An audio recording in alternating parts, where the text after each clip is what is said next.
Mogajtani, flamur, lidhja është për juve. Sikur se gjitha komunat e Kosovës, edhe veriu i vendit, 4 komunat me shumicë serbe janë nështruar gjatë ditës së djashme procesit zgjedhor dhe Mitrovica, Veriut, Zupin Potoku, Zveçani dhe Leposaviqi vazhdojnë vesin bastionet e listës serbe, siç edhe është pritur, me qenë se janë komuna ku pjesa dërmuese e popullsisë është nga komuniteti serb. Në të 4 komunat, fitoria e listës serbe ishte me më shumë se 80% e votave, derisa nga rezultatit preliminare të Komisionit Qendror të Zgjedhjeve del që lista serbe ka fituar faktikisht rreth 30.000 vota, mirë po në deklarimet që ka pasur pas mbylljes së qendrave të votimit nga kryetari i listës serbe Zlatan Elek, ai ka konfirmuar në një farë forme që 10 ulëset për deputet në Kuvendin e Kosovës që janë ulësit të garantuara sipas Kushtetutës së Kosovës për komunitetin serb do t'i takojnë listës serbe, mirë po një gjë e tillë nuk dihet akoma, meqenëse se janë vetëm rezultate preliminare, pasi edhe kryetari i partisë të serbëve Nenad Rashić, Partia për Liri, Drejtësi dhe Mbijetesë, pretendon që me 4.600 vota që ka fituar i takon një ulëse në kuvend. Por krejt këto do të dihen vetëm pasi të numërohen të gjitha votat, ato me kosht, me post dhe të tjera, do të bëhet certifikimi i rezultatave, me qenë se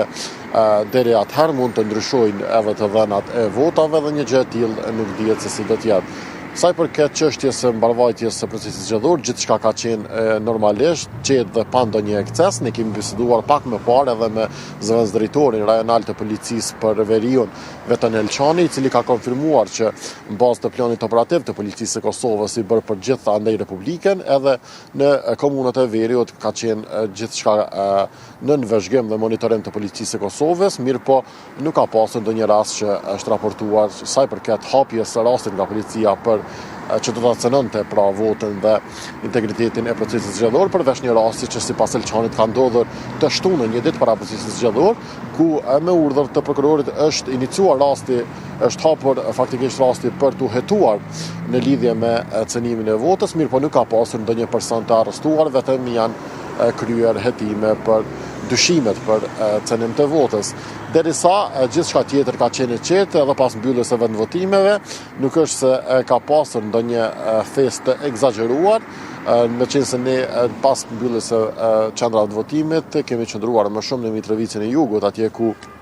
vendosja ka fituar me rreth 65% të votave në krahasim me partinë tjetër pasuese që ka qenë PDK-ja me 27%. Dhe ku me pas, ndonë se nuk ka pasur deklarime zyrtare, ka pasur një fest nga simpatizantë të kësaj partije që kishin dalur për gjatë shesheve dhe rrugëve të Mitrovicës për të festuar me makina. Kjo është ajo çfarë ka karakterizuar këtë